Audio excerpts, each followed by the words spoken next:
السلام عليكم ورحمة الله وبركاته، عشاق الساحرة المستديرة وعشاق النادي الأهلي في كل مكان.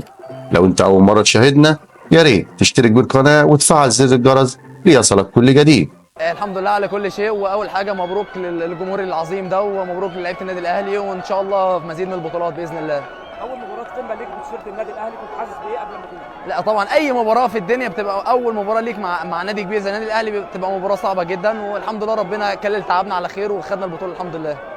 رحيم الحمد لله والشكر لله، بحمد ربنا على بطوله زي ديت.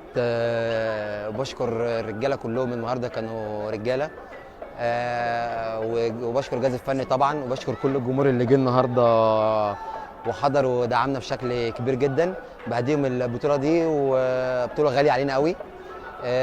وعايز بس اقول حاجه للجمهور، مش مهم الاداء في الملعب، اهم حاجه ان احنا خدنا البطوله، وان شاء الله مزيد من البطولات الفتره الجايه باذن الله. الحمد لله الحمد لله الحمد لله، الواحد مش لوحده، احنا اللعيبه كلها تعبت النهارده، وببارك لجمهور النادي الاهلي وبنقول هارد لك لنادي الزمالك وجمهوره. الحمد لله.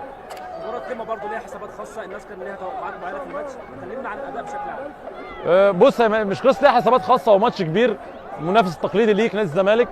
انت اول ماتش ملوش حسابات، دايما ملوش حسابات، انت بتنزل بتعمل اللي عليك، والحمد لله ربنا كرم، هم عملوا ماتش كبير بصراحه، واحنا الحمد لله تعبنا وربنا كافئنا في الاخر الحمد لله. كنت متميز وكنت متالق وطلعت اكتر من كوره مهمه جدا، كلمنا انت نفسنا استعداد المباراه ازاي؟ لا ربنا كريم الحمد لله، كله بفضل وكرم ربنا، الواحد ما عملش حاجه.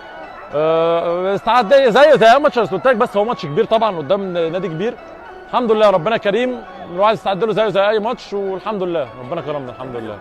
والله بسم الله الرحمن الرحيم، طبعا الحمد لله طبعا على البطوله، بطوله مهمه طبعا، بتلعب نادي الزمالك المنافس طبعا ليك، فالحمد لله يعني بطوله مهمه، واحنا كلنا اديك شايف الفرحه عامله ازاي، فالحمد لله ربنا يديمها نعمه علينا ان شاء الله، ومزيد من البطولات باذن الله. قبل المباراه كان في قلق شويه عند الناس، كان في شويه غيابات او اصابات، انتوا كلاعيبه اتعاملتوا مع الماتش ازاي؟ والله طبعا انت النادي الاهلي نادي كبير، والناس كلها عارفه حاجه زي كده، مفيش حد يعني اي غياب طبعا بيبقى مؤثر، بس في نفس الوقت انت لعيبه النادي الاهلي كلها لعيبه كبيره، كلها لعيبه نجوم، فالحمد لله ربنا كرمنا النهارده وقدرنا ان احنا نكسب، فان شاء الله عقبال اللي جاي باذن الله. اخر حاجه تقول لجمهور النادي الاهلي ازاي شجعهم النهارده؟ والله بقول لهم الف مبروك، وطول ما انتم معانا وطول ما انتم في ظهرنا، كلمه دايما بقولها، دايما هنكسب ودايما هنكسب بطولات، فربنا يكرمنا باذن الله.